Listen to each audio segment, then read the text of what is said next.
Nuestro amigo Jorge Miranda se encuentra en una diligencia. Bien, el día de hoy hay varios temas para comentar de la coyuntura política actual.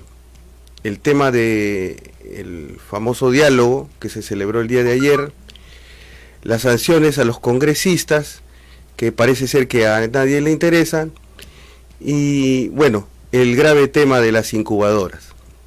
Pero antes de pasar a estos temas y a comentarlos, quisiera abordar un tema que tiene relevancia, me parece, a lo largo de todo lo que estamos viviendo en el mundo contemporáneo, y que es parte de una discusión que hemos sostenido con Jorge Miranda precisamente, que es el papel de los medios de comunicación y específicamente de la propaganda. Todos nosotros sabemos muy bien que hoy en día los medios de comunicación desempeñan un papel fundamental en el acceso a la información.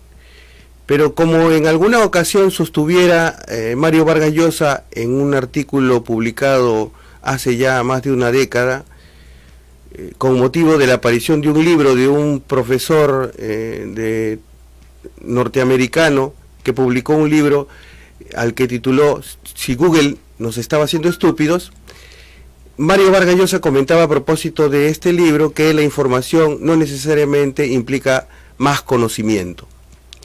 Entonces, vivimos una época en la que hemos pasado de tener la relación directa entre líderes políticos y ciudadanía en las plazas y en las calles a los auditorios de las pantallas de televisión y más recientemente de las pantallas de los smartphones, de todos los equipos, ¿no? Es más, incluso por ahí un filósofo Lipovetsky llamaba a la época actual la época de la pantallosfera, porque la pantalla está en todos lados, ¿no? La vemos en los supermercados, en los bancos, en las instituciones públicas, en las avenidas, en los estadios, en los espectáculos. Las tenemos en la casa y ahora tenemos nuestras pantallas individuales cada uno, ¿no?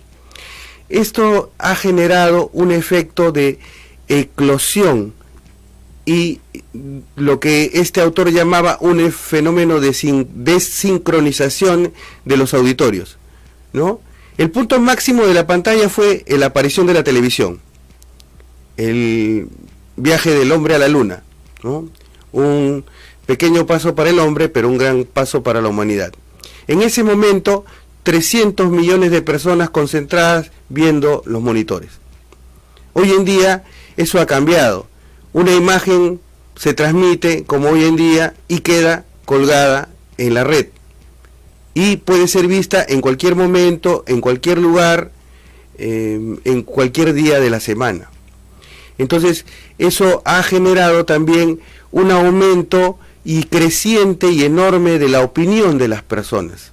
En general, todo el mundo opina, se promueve la opinión, pero en esta opinión en la que todos hablan, finalmente lo que se produce es una suerte de zumbido, una suerte de enjambre, porque no terminamos entendiéndonos entre nosotros. Y de alguna manera lo que uno observa que más predominan en las redes sociales y en los comentarios hacia los líderes políticos son los insultos, las diatribas, las quejas, los reclamos. En algunos casos probablemente con razón o con debida motivación, pero lo que se provoca es más bien un estado de emocionalidad. Entonces, este fenómeno de los medios de comunicación y la política y la relación existente no es algo reciente. Es más, vamos a hablar de un fenómeno mucho más concreto y específico, que es el fenómeno de la propaganda.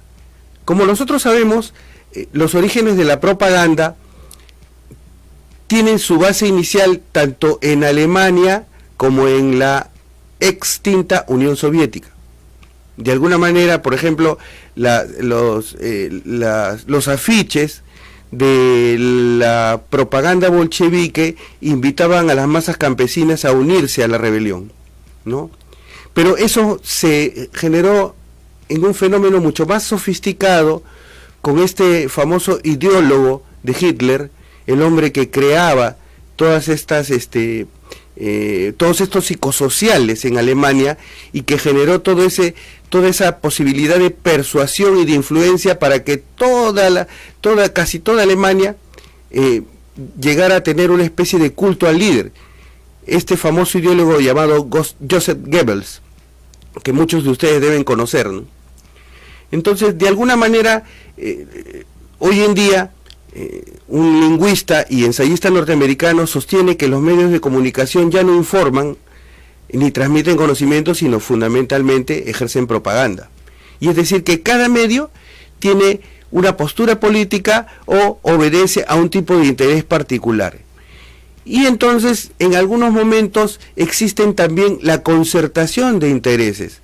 Esa concertación de intereses, por ejemplo, en nuestro país, es promovida también a partir del monopolio casi exclusivo de los medios de comunicación en manos de un solo dueño. Entonces, si bien es cierto, existen medios alternativos hoy en día, como el caso de las redes sociales y el Internet en general, estos medios de comunicación y este oligopolio también tiene sus tentáculos y sus redes, porque de alguna manera se necesita recursos económicos para seguir promoviendo estas campañas mediáticas, ¿no? Entonces, lo que se crea es un estado al que un filósofo francés, Jean Baudrillard, llamaría la hiperrealidad. Los oyentes deben recordar, por ejemplo, las famosas imágenes de la guerra del Golfo Pérsico. En aquella ocasión, Estados Unidos veía temblar su poder y la idea era demostrar a través de las imágenes de televisión, en aquel momento todavía no existía la Internet en forma masiva, a través de las imágenes de televisión de lo que se trataba era de fortalecer la imagen del poderío militar que efectiva y realmente mantenía a Estados Unidos. Entonces, en ese contexto, nosotros vemos que existe una relación directa entre la propaganda y lo que hoy en día vivimos en los medios de comunicación. Entonces, de alguna manera, no deja de ser cierto o no deja de tener algo de razón quienes sostienen que se ha exagerado este clima de crispación política. Porque hay que recordar que ya a propósito de lo que sucedió en Tía María y de la reunión sostenida entre el presidente Vizcarra y las autoridades regionales, lo que se comienza a producir es un efecto de desconfianza de algún sector que le tenía cierta fe al presidente. Pero además, lo que el presidente adelanta en ese momento es que él sostiene que van a comenzar a aparecer distractivos en los medios de comunicación para evitar hablar del tema central, que es el adelanto de elecciones.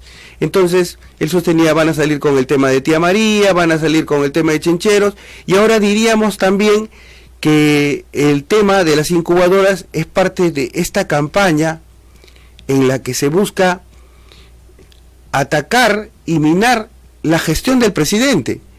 Pero habría que preguntarles a los amigos oyentes cuál es esa gestión que se está llevando a cabo, ya que toda la energía parece estar concentrada en el tema de la reforma política y ahora más precisamente en el tema del adelanto de elecciones. Ahora nos enteramos, por ejemplo, que el día de ayer no solamente en provincias hacen falta incubadoras, sino incluso aquí en Lima. Todos ustedes deben saber que el día de ayer una madre que estaba a punto de tener 2 mellizos no pudo ser atendida en el Hospital San Bartolomé, aquí cerquita nomás, en la avenida Alfonso Ugarte, ¿no? Como dice alguien, probablemente ha sido una campaña orquestada por el Partido Aprista, ¿no?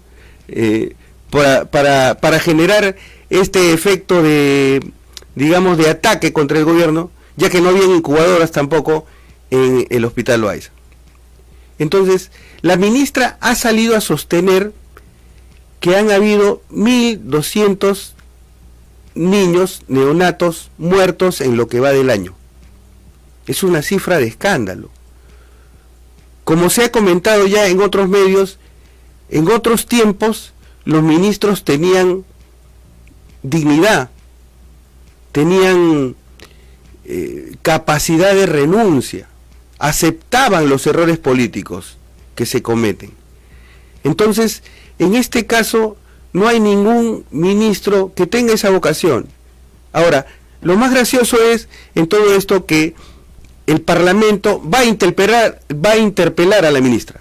La interpelación es una facultad del legislativo y es una función o es una medida a través de la cual se fiscaliza la gestión en un sector determinado o en una dependencia o en una institución pública determinada. Y en algún caso, cuando se comprueba que hay negligencia, que hay dolo o que hay algún otro tipo de falta que amerite una sanción ejemplar, se pide, como en el caso de un ministro, la censura, ¿no? Se vota y si el ministro es censurado se tiene que ir a su casa. Pero tal y como está la situación en el país y las relaciones entre el Ejecutivo y el Legislativo, y tal es la poca, digamos, personalidad, por decirlo menos, que tienen los parlamentarios, que están cuidando o parecen que están más pendientes de su estabilidad y finalmente de su bolsillo, que seguramente van a criticar a la ministra, la van a lapidar, van a encontrar una serie de errores y al final le van a dar las gracias y le van a desear las buenas noches. Entonces, ¿cuál es el sentido de interpelar a una ministra que en realidad debería, por cuenta propia y por dignidad personal, como hemos dicho, renunciar? Porque no solamente se trata del tema de las incubadoras, ¿no es cierto? Se trata también, como ella misma lo ha sostenido, del personal que se va a hacer cargo de esas incubadoras, de las enfermeras y de la obstetra que va a estar a cargo. Es decir, de toda un equipamiento y toda una cantidad de recursos humanos que debe hacerse cargo. Pero este tema que se viene suscitando y de lo cual no hay una responsabilidad plena, porque la ministra ha sostenido que es culpa de los gobiernos regionales y los gobiernos regionales le han devuelto, ¿no es cierto?, la pelota. Finalmente lo que revela es un clima de crisis institucional que también se verifica en otros ministerios, como en el caso del Ministerio de Energía y Minas, con el caso de los problemas mineros, y en otras dependencias del Estado que no sabemos qué es lo que está sucediendo. Porque curiosamente, como lo hemos dicho, la mayor corrupción se genera específicamente en las instituciones que dependen del Poder Ejecutivo. Entonces, no es un tema sencillo, ¿no? Ya en la población se sostiene que existe más bien un clima de hartazgo frente al panorama que estamos viviendo. Y como lo decíamos, el día de ayer se ha sostenido un diálogo entre el Ejecutivo y el Legislativo. Y la consecuencia final es que no hubo foto. ¿Qué significa esto? Que no hubo foto. Es decir, claro, han habido fotos ahí de el presidente Vizcarra y del presidente del Congreso, Pedro Lechea, sentados en la mesa, acompañados además de Salvador del Solar, de Vicente Ceballos, pero no ha habido la foto final, la foto esa en la que los dos personajes se dan la mano porque han encontrado puntos en común, han encontrado un acuerdo, han depuesto o han dejado de lado sus propias posiciones personales y han optado por llegar al consenso que es fundamental para gobernar un país, para preocuparse realmente por el Perú. Pero eso no ha sucedido. Como todos sabemos, en principio Pedro Lechea llegaba con la llanta baja, porque habían 5 bancadas que habían enviado una carta, digamos, planteando una suerte de queja frente a la carta que el presidente del Congreso, Pedro Lechea, había enviado a la Convención de Venecia. Entonces, de alguna manera, lo que se sostiene es que el presidente del Congreso solo representa a un grupo, no a todo el Congreso. Y es más, los miembros de la bancada de Nuevo Perú han sostenido que Olechea es un satélite del fujimorismo, ¿no? Insistiendo en esa cuestión. Entonces, en esa medida, de alguna manera, lo que nosotros nos preguntamos es por qué el presidente Vizcarra tenía que estar acompañado, además del premier, del ministro Ceballos. En principio podría haber estado él solo y podrían haber sido un encuentro entre ambos para limar asperezas y encontrar algunas soluciones, incluso hasta ponerse de acuerdo con el tema del adelanto de elecciones. Porque ese tema, el tema del adelanto de elecciones, debió empezar al revés. El presidente Vizcarra debió ponerse de acuerdo, ¿no?, si era posible, en un escenario de pronto inimaginable para todos los antifujimoristas, pero lo deseable hubiera sido que el presidente se hubiera puesto de acuerdo, ¿no?, con todas las fuerzas políticas para tomar esta decisión, y no que el diálogo fuera el final o la culminación de la propuesta, ¿no? Bueno, por eso nosotros no entendemos demasiado bien estas razones por las cuales el presidente estuvo acompañado del premier o del ministro Ceballos.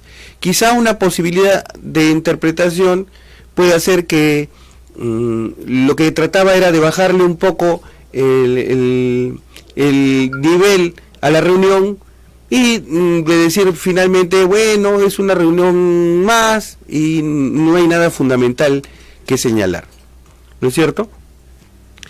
Entonces, tenemos lo del tema del diálogo, y bueno, y tenemos también, por otro lado, el tema de la sanción a Salaverry. Y la recién llegada tarde de Jorge Miranda. Así es, bueno, hay que darle la bienvenida a Jorge Miranda. Se han invertido los papeles un poco por el día de hoy. Sí, más bien te agradezco, Aldo, que hayas hecho lo posible por asumir el reto. Creo que es tu primera vez acá en radio y te he estado escuchando por la radio y el automóvil y totalmente satisfecho. Creo que hasta un poco celoso. Creo que, ¿qué tal, bueno, Aldo? Bueno, te comentaba esto. Salaverry ha salido, Jorge, furibundo, ¿no?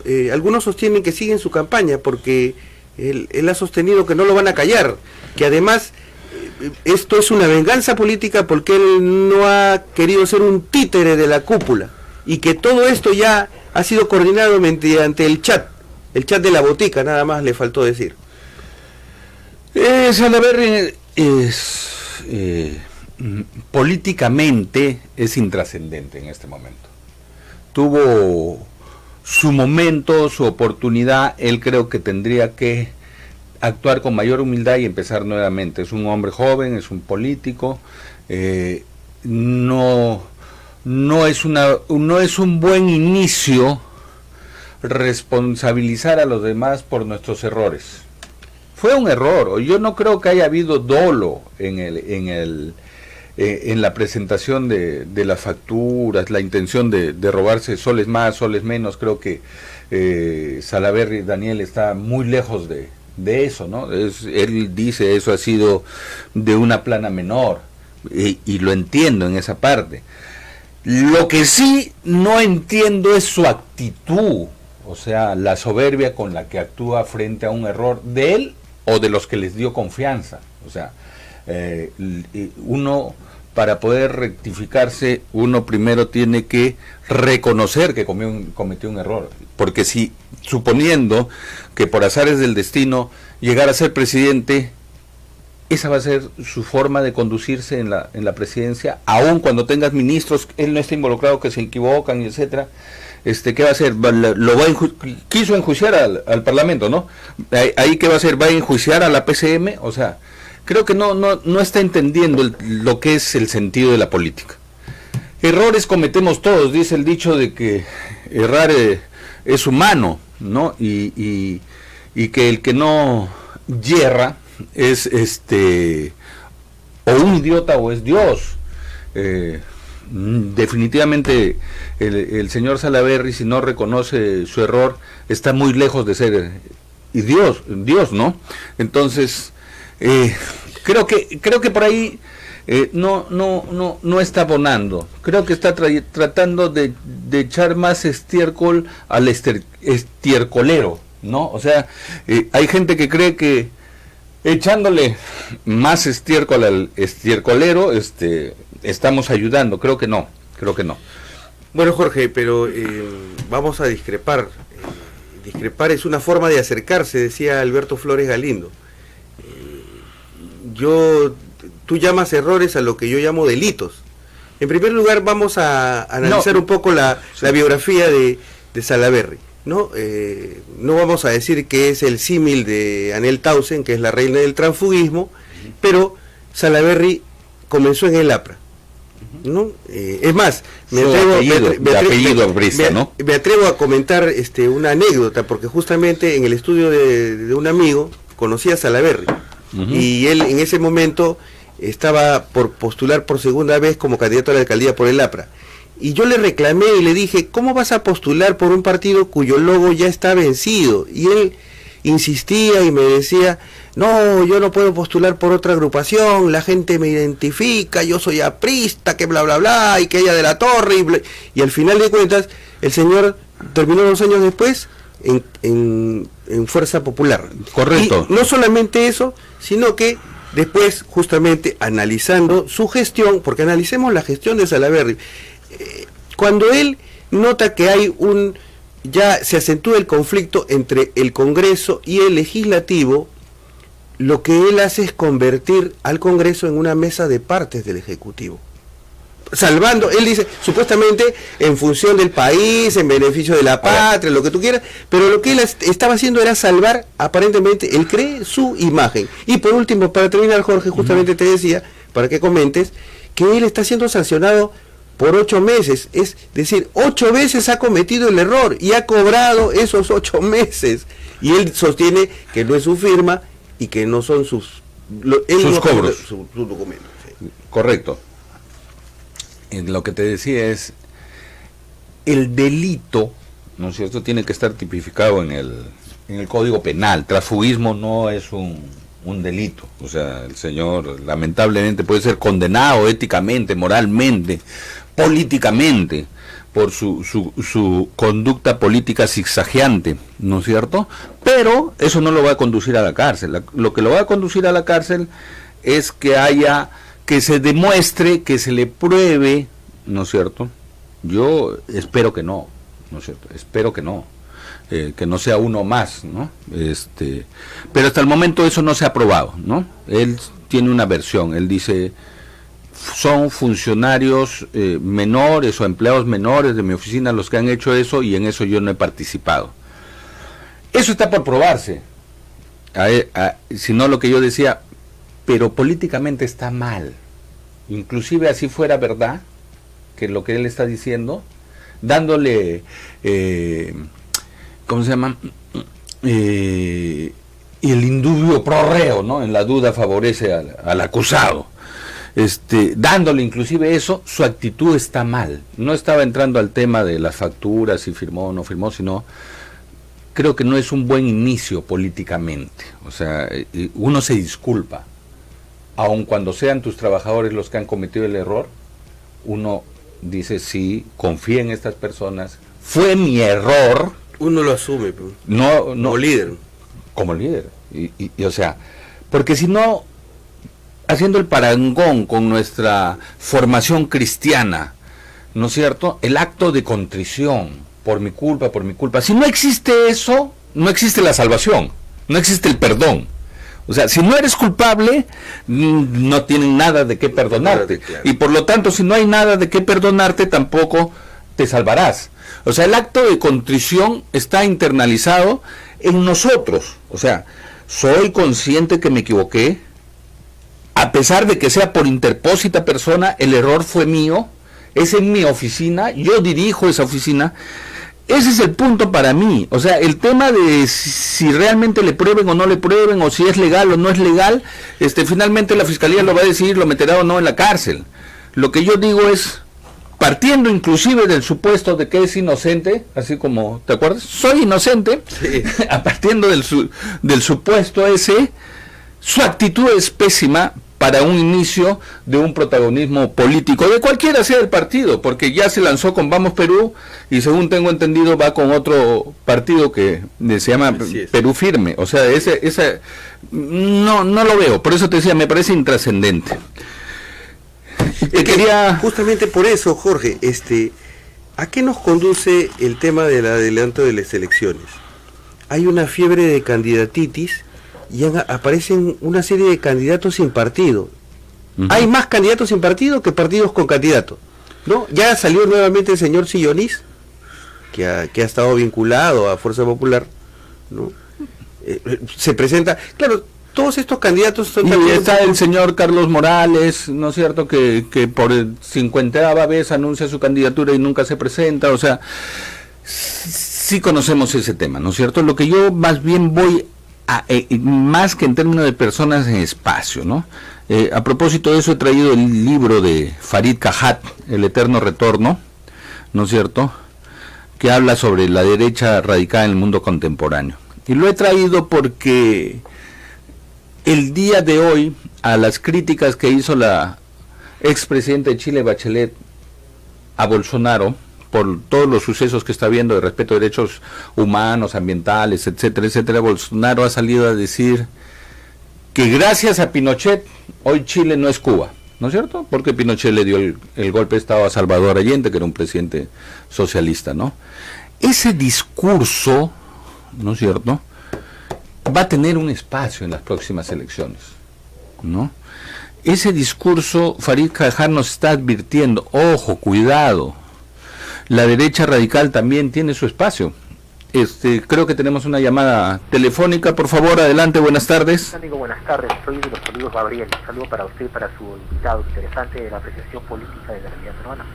Mire, voy a tomar como ejemplo la elección municipal pasada, prácticamente un inexistente que nadie conocía como el señor Muñoz, porque yo conversé con mucha gente de los conos, yo soy de Cono, de un cono cerca de Puertepiedra, nadie lo conocía, pero como el comercio, con todo su aparataje de los Graña Guido Quesada, movieron a Marcelo Tierra para que sea alcalde, y lo consiguieron. Prácticamente usted veía en la televisión todo el día, no le hacían entrevistas, le hacían publireportajes, tanto así que un gran sociólogo, seguramente mano derecha de ellos, lo vinculó con el Gringo Carr, con el Trump. Como la gente no lo conocía a Muñoz, pero sí al Gringo Carr, es muy conocido en los pueblos, la gente lo relacionó, y fue un fenómeno interesante, porque en menos de un mes de 0,5% llegó al 65%, es algo para analizarlo a nivel de encuestas, a nivel mundial. Estos Graña Guido Quesada ponen y quitan presidentes porque prácticamente tienen el monopolio total del Perú. Cuando hay gente que dice que las redes sociales funcionan, sí es cierto, pero en Inglaterra no ha funcionado, en Alemania sí, en España relativamente, acá en Perú hay una relatividad con los medios de internet, pero la televisión y sus periódicos tienen un poder tremendo. ¿Por qué? Porque tenían miedo que el señor Ricardo Belmont entre a la alcaldía. Belmont no es un izquierdoso, pero al menos tiene cierta experiencia, porque fue alcalde en la peor época más desgraciada del Perú. Lo acusaron de delincuente, de ratero, de estafador, y llegó a su cometido. Ahora en estas elecciones van a mover Marcelo Tierra, acuérdese de mí, para que el señor Guzmán sea presidente. Ojalá que la gente tenga algo de eso. Gracias. Gracias al radioescucha que nos acaba de llamar. En principio, la primera parte de esto, si me permites un segundo, Aldo, estoy de acuerdo en el análisis. O sea, sí, así fue. El comercio nos impuso al señor Muñoz para alcalde de Lima gracias a los medios de comunicación. En lo que difiero, digamos, el tono, en el color estamos de acuerdo, en el tono que difiero, ¿no? Claro, pero no es un poder unívoco, o sea, el comercio no es que agarre y pone alcaldes, es la incapacidad también del resto, ¿no? O sea, el señor Reyardo tenía prácticamente ganada la elección y no se presentó al debate y le dejó la foto sola con la silla vacía, que fue la portada del día siguiente del comercio 15 días antes de las elecciones. O sea, salvo que me digan los de la teoría de la conspiración que el señor estaba pactado ya con el grupo del comercio que iba a hacer eso, ¿no? Sí, las fuerzas, antes se hablaba, por ejemplo, de la dictadura. Fujimori tiene todo el poder y tiene la concentración de los medios. O sea, ¿dónde está Fujimori en este momento? Porque tenía la concentración, pagaba los medios, a todos los medios pagaba los titulares, el señor Montesinos, que dice que ahí le ayudaban la señora Laura Bosch a diseñar, a hacer los titulares, etcétera. Que compraba todas las portadas y que el único periódico que no tenía era el de La República, del senador Momi, y por eso le sacaba esto de la reina de la primavera y hay que risco y etcétera. En todo momento las sociedades son así, pero también hay la posibilidad de la libertad. Y eso yo reivindico mucho, y eso es la idea de este programa. Estamos cercados mediáticamente, posiblemente, pero también tenemos capacidad de hacer difundir otras ideas. Lo que el sistema va a difundir como ideología principalmente es la desesperanza. La desesperanza aprendida, y búsquenlo en internet, ya que mencionaron las redes, es lo peor que le puede pasar a una sociedad. O sea, el día que caigamos en la desesperanza y en la resignación, ahí sí van a hacer lo que quieran con nosotros, ¿no? Bueno, Marco Aurelio de Negri, que en paz descanse y que tanta falta nos hace, hablaba de la cacosmia, ¿no? Y en la cacosmia lo que más predominaba eran las noticias que propendían al miedo.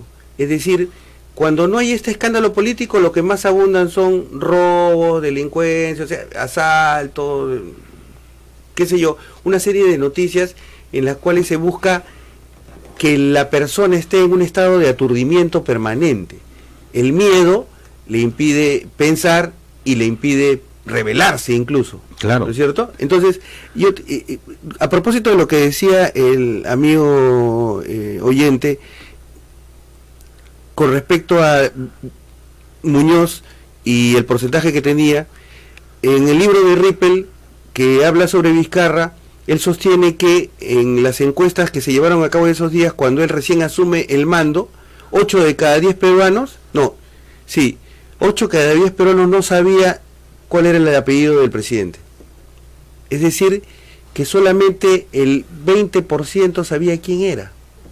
Ahora, creo entender tu punto de vista en cuanto a, es cierto, los medios de comunicación ofrecen una serie de digamos, una narrativa, crean una historia, un relato, y de repente, pero ese relato tiene también elementos de verdad, de verosimilitud. Creo entender tu punto de vista en el sentido de que la gente no va a comprar todo lo que sea exclusivamente fabricado. Hay una parte de verdad que implica que la gente entonces también tiene ese elemento crítico.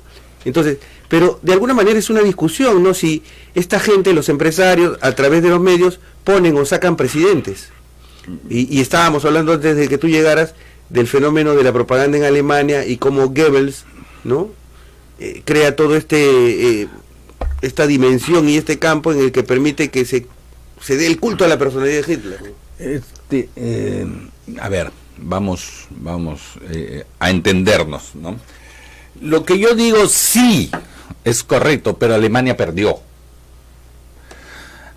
El culto a la personalidad más importante en la historia del mundo fue en Rusia, Stalin.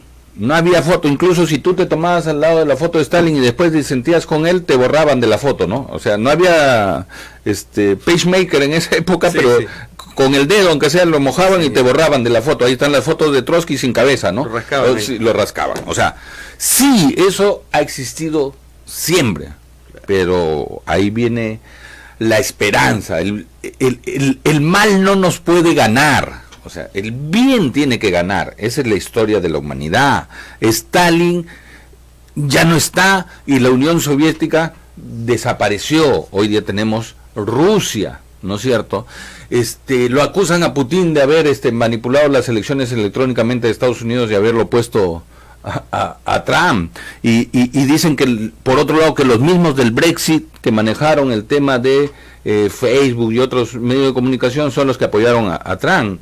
O sea, sí, pero no podemos partir, o sea, sí, y hay que denunciar eso, ¿no? O sea, los grupos que se consorcian, los grupos que buscan tener más poder que deberían tener, y etcétera, etcétera, etcétera. Incluso las Fuerzas Armadas, si estuviéramos en una dictadura, hay que denunciar que las Fuerzas Armadas hacen abuso de su poder, etcétera.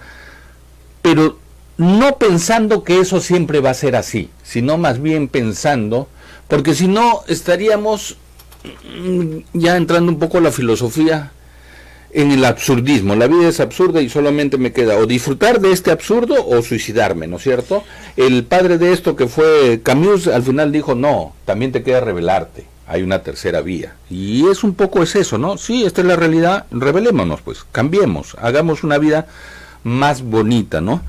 Esto es un poco como, guardando las distancias, obviamente, en el tema del famoso eslogan o la consigna en la que se dice que la mujer es un objeto sexual en los medios, y el feminismo supuestamente radical denuncia eso, pero las mujeres son conscientes de que son objeto y no les molesta, más bien al contrario, lo utilizan a su favor, no es que son víctimas de algo. Pero es diferente en el caso de que tú te objetives, tú te consideres una cosa. Claro. El problema es cuando otra persona quiere objetivarte, volverte una cosa. O sea, el feminismo es válido en la medida de que no permite que un masculino venga y la trate como un objeto sexual. Ahora, si ella quiere ser un objeto sexual, es su voluntad, es su libertad.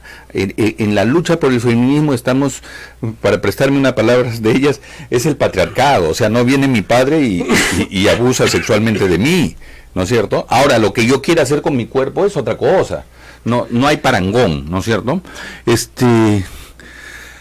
En la lucha por las libertades, pues hay que reconocer que primero tiene que haber opresión.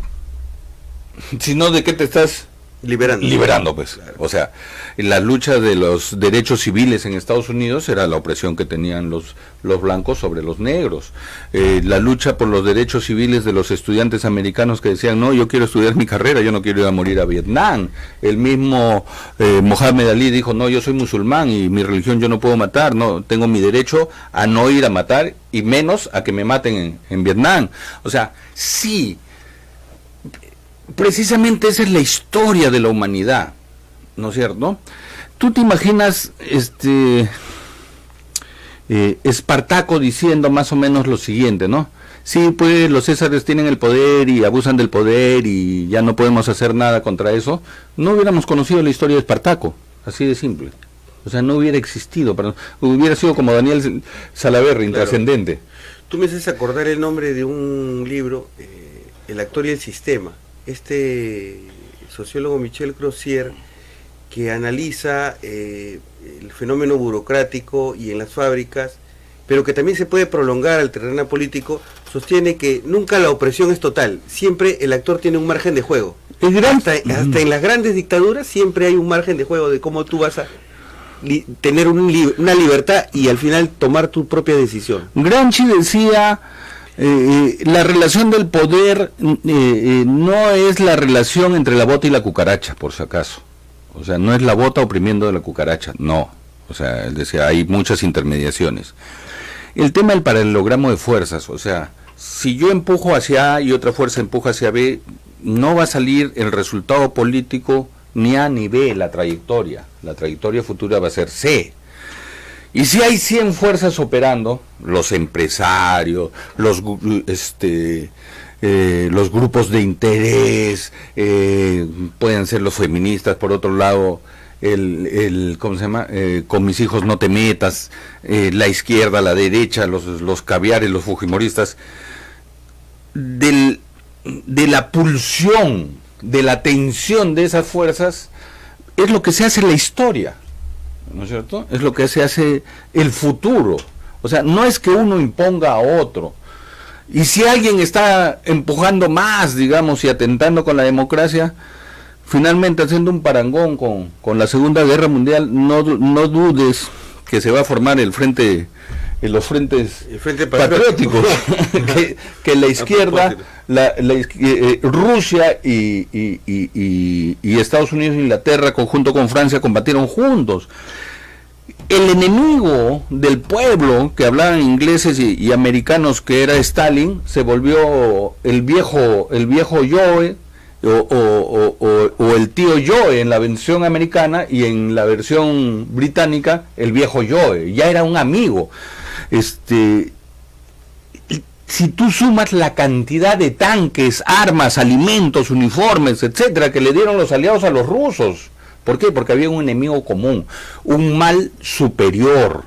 Y ahí es donde encontramos nuestras coincidencias, cuando luchamos contra ese mal superior. Sí, nos metieron la guancha con Muñoz y ya todos nos dimos cuenta de eso. Por lo menos la gente un poco más entendida, más leída, nos hemos dado cuenta de eso. Muy bien, les va a ser más difícil la próxima, pues. Y nosotros tenemos que estar más atentos a eso. Y pedirle a las otras fuerzas políticas vayan por lo menos a los debates, ¿no? Sí. Claro, que estén un poco más a la altura de las circunstancias. Si tu enemigo es superior en poder mediático, para eso es el cerebro. O sea, Sun Tzu es lo básico. O cualquiera de los autores de Guerra y Guerrillas. Y la Guerra y Guerrillas, por si acaso, no solamente es un tema de la izquierda. En la Segunda Guerra Mundial todos eran partisanos, ¿no? Franceses, italianos, etcétera. O sea, si tu enemigo es superior en armas, usa tu inteligencia. O sea, resignarse frente a un enemigo superior es resignarse a ser más listos, a ser más capaces, a ser más hábiles. No, me exige una tarea superior. La Biblia tiene una bonita historia, ¿no? David contra Goliat. O sea, si no creyéramos en eso, bueno, las guerras... Goliat en este momento seguiría vivo y gobernando, ¿no? Bueno, el capitalismo sigue triunfante y vigente, ¿no? Y con muchas dificultades. Bueno, pero las guerras, las guerrillas contemporáneas o modernas son las guerrillas digitales. Sí. De alguna manera, hay una Para poner un ejemplo si los amigos les gusta la novela, nomás la guerrilla era Robin Hood. Sí, claro. Y no era ni de izquierda ni de derecha, ¿no? No sé, ya. Ahora hay una serie contemporánea que duró hace poco que se llamaba Mr. Robot, donde un grupo de activistas, lo que quería era, los activistas estos digitales lo que quería era, por ejemplo, atentaban contra las compañías de seguros, contra el sistema financiero, contra todos los que ahorcaban al ciudadano de a pie con las tarjetas de crédito, ¿no? Es el éxito de la novela La Casa de Papel. Vamos a rebelarnos, hay que luchar contra el sistema, ¿no? Y ya regresaron, ya ves la segunda temporada, estoy esperando la tercera. Con eso, hasta el día de mañana. Muchas gracias, Aldo, muchas gracias, y nos vemos el día de mañana a las 2 de la tarde en Radio Latina, la poderosa 990 AM, en su programa Estalqueados. Muchas gracias. ¡Arriba, Perú!